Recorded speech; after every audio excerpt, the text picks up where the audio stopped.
The white-robed figure towered above me, at least 7 feet tall, with unnaturally long arms and legs. Her bloodshot eyes gleamed in the moonlight as she peered down at my small trembling body. When our eyes met, she leaned closer, her face inches from mine, and smiled that terrible cold smile. Then, without warning, her icy fingers wrapped around my right wrist with crushing force. "No! It hurts! Let me go!" I screamed, but my voice was swallowed by the howling blizzard. "Zurut, zurut," she began dragging me through the snow, and I knew with absolute terror that the mountain spirit had come to claim me. Itebifere. What I'm about to tell you happened over 30 years ago, when I was just an elementary school student. Every winter, when the cold threatens to freeze everything solid, these memories return to me as clearly as if they happened yesterday. During summer and winter breaks, my parents would send me to stay with my grandfather for extended periods. I would spend entire seasons with him, and he was everything a grandfather should be. Warm, patient, and endlessly loving. That winter was no different. When I arrived, he greeted me with his usual sunbright smile. "Well, look who's here, David," he said, using my name with such warmth. "Have you grown a little taller?" I couldn't help but throw myself into his arms. And just like always, we shared meals, baths, and bedtime stories. My grandmother had passed away years earlier, so grandfather lived alone in his small house. I'm sure he looked forward to my visits as much as I did. His home was nestled in a mountain village in the remote northeastern region of Japan. In traditional Japanese culture, these mountain communities often exist in harmony with ancient spiritual beliefs about nature, spirits, and mountain deities. Every time I visited, I felt like I was embarking on a grand adventure. Living in the city, everything about grandfather's world was magical to me. The crystal clear streams, the majestic mountains, the pristine forests, it all felt divine. In winter, when snow blanketed everything in sparkling silver, it was a sight rarely seen in urban areas. But most of all, I loved my grandfather. He was always calm and gentle, never raising his voice in anger. His peaceful nature and genuine smile made him beloved by everyone in the village. Like flowers blooming around him, people always seemed happier in his presence. Besides farming, grandfather worked as a Matagi, a traditional Japanese mountain hunter who follows ancient codes and rituals. Matagi are deeply respected figures in Japanese mountain culture, possessing intimate knowledge of the wilderness and spiritual practices. He knew every inch of these mountains. Living so closely with nature, and sometimes having to take animal lives for survival, he understood better than anyone the sanctity of life and the importance of maintaining harmony with the natural world. After a week at grandfather's house, I set out one morning with 2 local friends, Alex and Ben, to build a secret fort. "I'm heading out now. Thanks for the rice balls, Grandpa." "Be careful out there," grandfather replied. "Don't fall in the creek, and don't go too far." "Oh, wait a minute, David. What is it?" "Listen carefully, David. I've told you this many times, but you must never ever go to the Nakatsu Forest. Even we adults can't go near that place. Do you understand?" "Yeah, I understand. And something's been strange about the mountain since this morning. The birds are making an awful racket, but the mountain itself is eerily quiet. It makes me uneasy. I don't like being overprotective. But on days like this, try not to go too deep into the mountains." "Okay." It was an unusually clear day for this time of year, with no snow falling.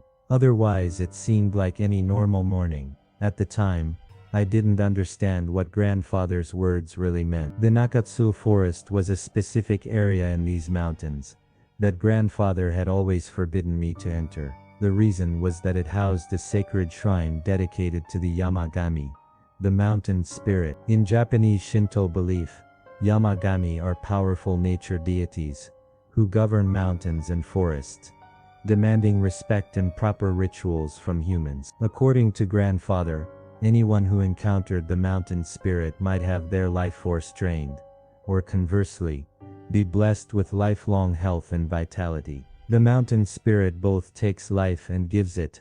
It is the very essence of this mountain itself, grandfather had explained. Since I wasn't from this area originally, I didn't really understand where the Nakatsu Forest was located or what made it so special. I met up with my friends, and we headed into the mountains to find the perfect spot for our secret base.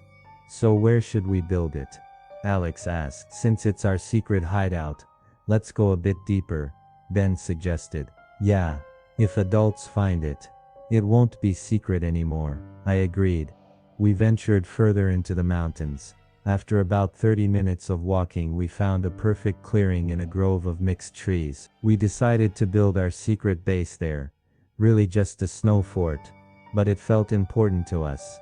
The day passed quickly as we worked on our construction project through lunch. As evening approached, Alex became restless, staring intently into the depths of the forest. What's wrong? I asked. Something feels off about the mountain. It's different from usual. I couldn't understand what Alex meant. To me, everything looked like the same ordinary mountain scenery as always. But there was one undeniable fact. What Alex was saying matched exactly what grandfather had warned me about. What do you mean? I don't really know how to explain it, but it's like the mountain is shimmering somehow, and the wind feels strange too. It's neither cold nor warm. Look, over there. Alex pointed toward the deep forest, where 5 or 6 deer were running away in a group. Following them, a flock of birds flew overhead, crying out as if fleeing from some unseen threat. Deer should be much higher up in the mountains this time of year. Why are they here? Maybe they're running from a bear? That would be bad news. No, the village elders control this area, Alex replied, referring to the Matagi hunters. Bears definitely won't come near here. Something's really wrong. Let's go home. Yeah, we should head back.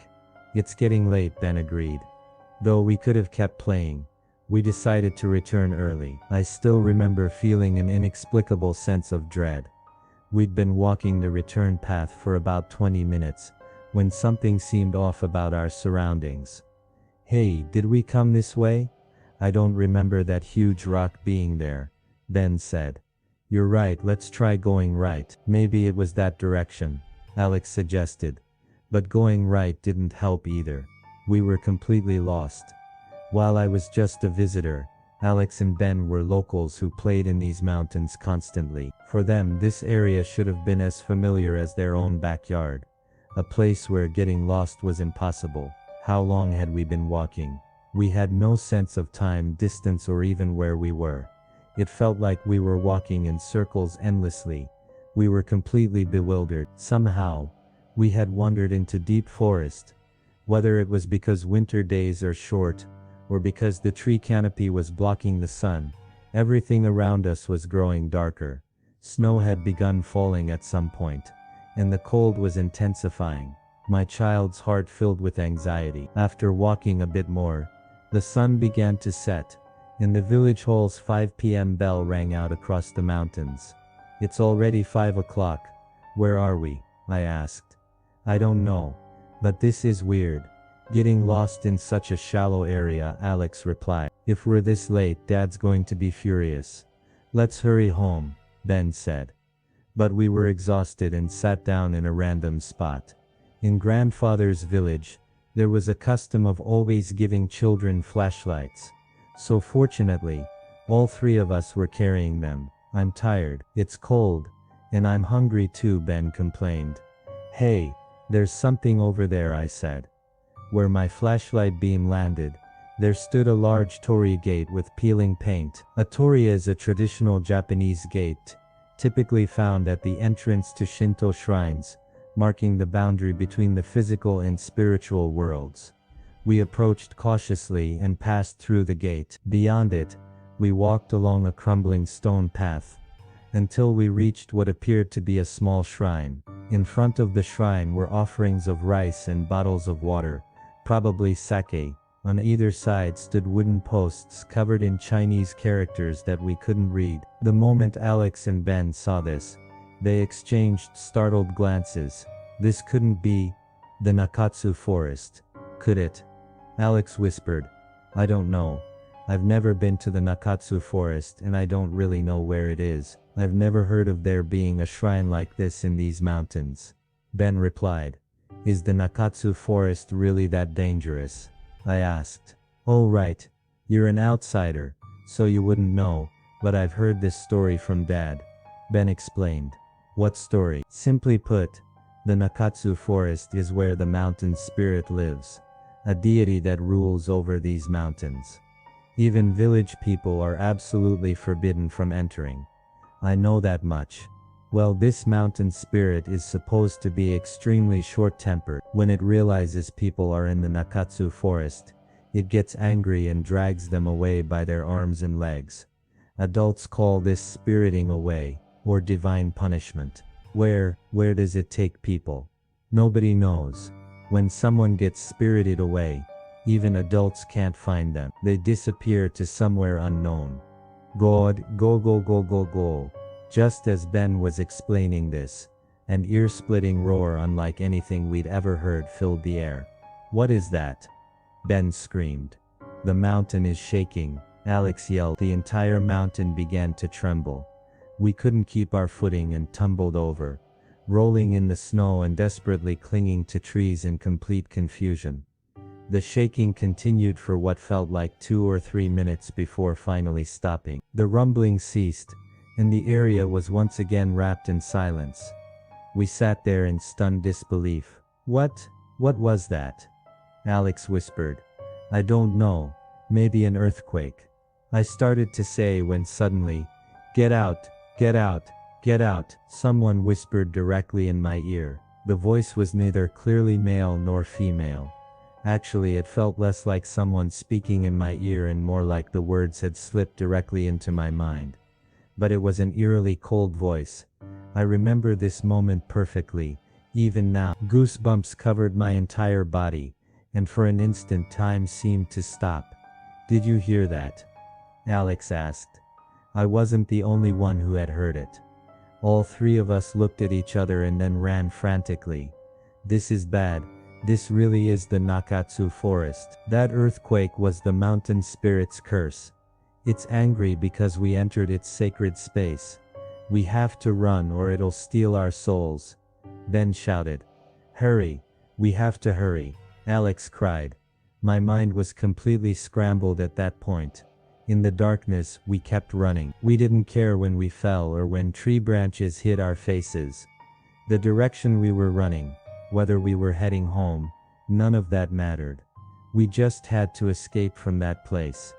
Then I stopped running and gasped for air, completely out of breath. I had reached my physical limit and couldn't run anymore. When I stopped, Alex and Ben were nowhere to be seen. We had gotten separated during the chaos. To make matters worse, I had dropped my flashlight somewhere, and my face was streaked with tears from fear and exhaustion. Where is everyone? I called out between heavy breaths. Completely drained and feeling utterly alone, I could barely stand and leaned against a tree before collapsing. At some point, the falling snow had intensified into a full blizzard. The driving snow clung to my body, mercilessly stealing my body heat. I had no feeling in my hands and feet, and my small body had completely given up. Overwhelming drowsiness began to take hold. I might not make it. Just as I thought this, zat, zat, I heard footsteps crunching through snow behind me. Slowly, very slowly, despite the howling wind, I could hear these footsteps clearly. I couldn't see who was making them in the darkness, but someone was quietly approaching from the shadows. Though all my physical senses had been numb just moments before, now they felt razor sharp. My consciousness suddenly became crystal clear. It was a strange sensation. Who could be out here, in this place at this time of night? It had to be the mountain spirit following my trail. The thought made me shake uncontrollably. I knew I should run, but my body felt paralyzed, unable to move even a finger. My heart was pounding so hard I thought it might explode. I was afraid the sound of my heartbeat would give away my location, so I desperately pressed my hands against my chest and mouth. Zat, zat, zat. As the footsteps gradually approached, I clutched my clothes tightly in terror. The footsteps were now directly behind the tree, where I was hiding. Then suddenly they stopped. I held my breath and sat rigid with fear. How many minutes, how many tens of minutes passed? Nothing happened to me, and as relief began to set in, the tension snapped like a broken string. I took a deep breath. Maybe it's safe now. I gathered my courage and turned to look behind me. But nothing was there, just the blizzard continuing to howl. What had that been about? Thank goodness. I felt relieved and turned my head back to its original position. But then, I was speechless at the sight before me. A woman in pure white robes was looking down at me from less than 3 feet away. My memory is hazy, but I think she was over 7 feet tall with unnaturally long arms and legs. I couldn't process what I was seeing and just trembled helplessly. Illuminated by moonlight, her emotionless expression and form gave off an eerie presence reminiscent of a snow woman from Japanese folklore. Snow women, or yuki-onna, are supernatural beings in Japanese mythology known for their pale beauty and deadly cold touch. When our eyes met, the woman leaned down until her face was close to mine, peering at me intently. As she studied my face, she smiled with unmistakable satisfaction. I tried to close my eyes or look away, but somehow my body wouldn't obey, and the woman stared straight at me, like a frog mesmerized by a snake. I could only struggle to control my trembling body. The glimpse I caught of her face was absolutely terrifying. She had long black hair hanging over her forehead and shoulders, and through that dark curtain, bloodshot eyes and bloodless lips twisted into an eerie grin. Whether she was angry, happy, or sad was impossible to tell from her expression. Then suddenly, the woman grabbed my right wrist with tremendous force. The terror was so overwhelming that I let out a small eep. The grip was incredibly strong, squeezing until my arm ached. "It hurts. It hurts," I screamed, struggling to break free. But whether from cold or fear, my body wouldn't move properly, and I couldn't muster any strength. Something seemed stuck in my throat, and my screams came out as barely audible whispers. I was dragged along as the woman mercilessly pulled me toward some unknown destination. Zrut, zrut.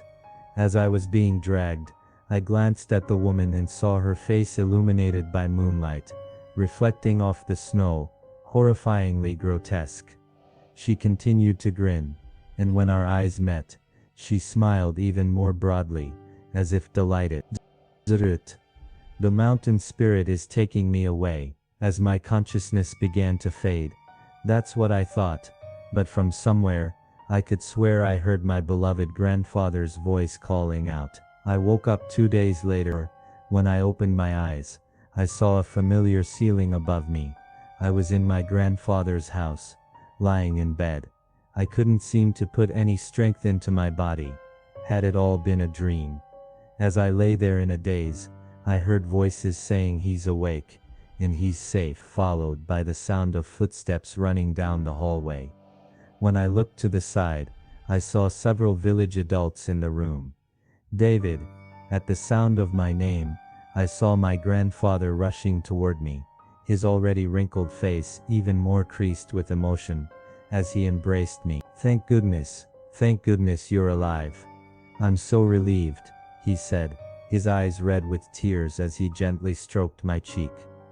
I didn't understand what was happening, but feeling my grandfather's warmth made me feel incredibly safe. Then I noticed something strange. I couldn't feel my right hand at all. Fearfully, I pulled my right hand out from under the blanket to look at it. My hand was gone from the wrist up. There were bandages wrapped around the stump, but my hand was nowhere to be seen. The part where that woman had grabbed me was missing. The terror of that night came flooding back. I panicked and began crying uncontrollably. Grandfather and the other adults worked to calm me down, and seeing that I didn't understand the situation, Grandfather slowly and patiently explained everything that had happened. 2 days ago, at dusk, when Grandfather and the villagers realized we hadn't returned and had gone missing in the mountains, the adults were preparing to mount a search, when suddenly an ominous rumbling echoed through the area, immediately followed by an earthquake. Power lines fell throughout the village, nearby roads cracked open, and the entire community was in chaos. Making matters worse, the earthquake triggered a massive avalanche from the mountain, where we were supposed to be. In the village, 3 houses on the mountainside were half destroyed by the avalanche, and several people were killed or injured. When the youth rescue team arrived and attempted to search for us, the blizzard was so severe that they postponed the rescue until the next morning to prevent additional casualties. Naturally, given the scale of the earthquake and avalanche, our chances of survival seemed slim. My friends Alex and Ben were found dead from exposure in the same location. I was discovered barely alive, unconscious, and leaning against the mountain spirit's shrine in the Nakatsu Forest. Strangely, the Nakatsu Forest had somehow been spared from the avalanche damage. Given such a catastrophic disaster, the fact that a child had survived was considered miraculous. However, when I was found, my right hand had suffered severe frostbite and had to be amputated at the wrist. I told grandfather everything I could remember, getting lost and unknowingly entering the Nakatsu Forest, the sudden earthquake, the eerie voice, and being grabbed and dragged away by the woman. Grandfather listened quietly, then spoke thoughtfully. I see, the mountain spirit protected you. The mountain spirit is a deity who governs life and death in these mountains. This spirit can be capricious, sometimes granting us the life we need to survive, but occasionally showing its fierce side. The mountain spirit carried you to safety in the Nakatsu Forest, away from the avalanche. You should have died, but you escaped with the loss of just one hand. Alex and Ben, it's tragic. Why did it save only me? Why couldn't Alex and Ben be saved? I don't know the answer to that. The mountain spirit is unpredictable. I'm deeply saddened about Alex and Ben too, but David, I don't believe the mountain spirit chose not to help them. Sometimes, humans simply cannot overcome the forces of nature. Do you understand? We humans are part of the natural world too, with the same kind of life as deer, bears, and insects. The mountain spirit doesn't give special treatment just because we're human, but still, it's truly heartbreaking when children with bright futures are lost. As he said this, grandfather gently caressed my right arm with a sorrowful expression. At the time, I couldn't fully grasp what grandfather meant. As time passed, some family tensions arose between my parents and grandfather over the incident, and we gradually became estranged. During my first year of university, in early winter, grandfather passed away at the age of. On the morning of the first snowfall in the village, a neighbor who went to check on him found that he had died peacefully in his sleep. There were no signs of suffering. He appeared to have simply drifted away calmly. When I attended his funeral, I was speechless seeing grandfather's transformed appearance. Sometime after grandfather's death, I visited his village for the first time in over 10 years.